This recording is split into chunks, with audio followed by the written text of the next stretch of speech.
فيا أيها القاري به متمسكا مجلا له في كل حال مبجلا. بسم الله، الحمد لله، الصلاة والسلام على رسول الله. Assalamu alaikum wa rahmatullahi wa barakatuhu. Great to have you with us in this Tajweed video presentation. Was busy lately in many things at work and at home and also in the musalla in my place. Alhamdulillah, we are back to the makhraj, and one of the most important and the most difficult and the most given the emphasis from all the ulama and the qurra, that is the makhraj of the letter of Dad. And of course it is difficult not only for the non-Arabs, and also for the Arabs it is very difficult to pronounce this letter, and that is also differentiate between other languages. They may have or share common characters and letters in their articulations, but with this letter of Dad, it is really a characteristic of the Arabic language. Now let's see quickly, before I talk about the makhraj of the Dad, that the letters on the right side, Dal, and the bottom Zal, then Zay or Zain, three of these letters have nothing to do with the letter of Dad. Now, as well as Ta and Ra. Now, when we pronounce Dal, Dal is an empty mouth. It is not Dad. Similarly, for Zal, it is not Dad. Zay, it is not Dad. Ta, it is not Dad. And similarly also, Dha, it is not Dad. So Dha, Dad, Dad. In this slideshow, we are going to have a look at the makhraj of Dad. Now, have a look at the Dad and the position of the makhraj of Lam. Now, the scholars and the ulama have made a definition for this makhraj. It has something to do with the tongue, it has something to do with the teeth, it has also something to do with the makhraj of the lam. Now, when we say the letter Dad, it is articulated from one of the sides, and then that's why I put the emphasis with the blue. And when I say the teeth, it means the molars, and not from the front teeth. So this part, it is not from there, but it is from the sides. So the easiest way to pronounce this is to have it in both sides or on the left side. It has been reported by the scholars and the Qur'an that Rasulullah ﷺ used to do it from the left side by holding the sides at the part where the molars are and releasing that by putting the pressure on in the middle of the tongue. And that's why this makhraj, it's actually a part of the deepest part of the makharij of the deepest part, which is the middle part.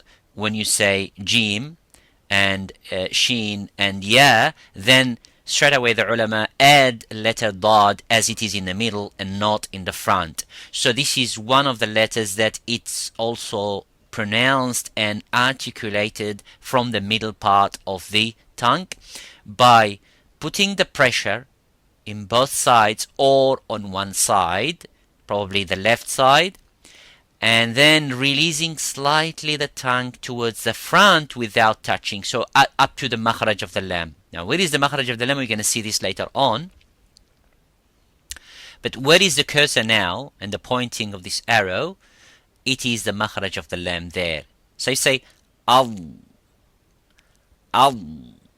So it put the pressure, and it doesn't stop the sound. It has something it's called the rakhawa, which is the flowing of the sound. So it puts the pressure in the middle of the tongue, then releases slightly towards the front, and that's why you cannot say this is dha, as Imam al-Jazari say, mayyiz min al-dha'i. So when you make the sound of the dad, you must differentiate and make it different from the letter dha. Dad is different than dha. So you say wala dhalin. You don't say wala dhalin, wala dha. So you make that sound, put the pressure a little bit on the sides of the tongue, and then release it to the front slightly. Then you can quickly bring the other letter that is supposed to be coming out, and do not pause there. If you pause, then it can make a sakta, which is not acceptable in Tajweed.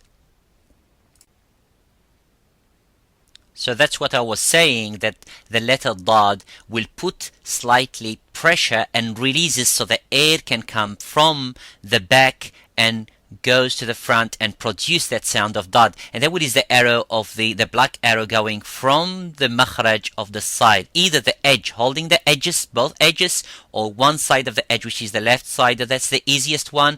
It has been reported that Umar al-Khattab radiallahu ta'ala anhu has pronounced it and articulated it from the right side, but both sides would be no problem, as long as it sounds like dad and not dal or dha or za. So by putting the pressure, al, so put the pressure at the back of the sides, at the edges and the sides articulated of the tongue, which is not at the front, of course, at the back. So the sides of the molars, then you can articulate that by making. So do not make qalqala by saying ada, wadarib, wada. That's qalqala. And do not make the sound stops. You make shidda, which is not the quality and the attribute which we're going to have a look at later on, inshallah, in the makhraj videos of the letter of dad. So the dad does not have shidda, does not have qalqala. The sounds does not stop completely by saying ad. And it's not like the letter dal, or saying ad. It stops completely. Up, it stops completely.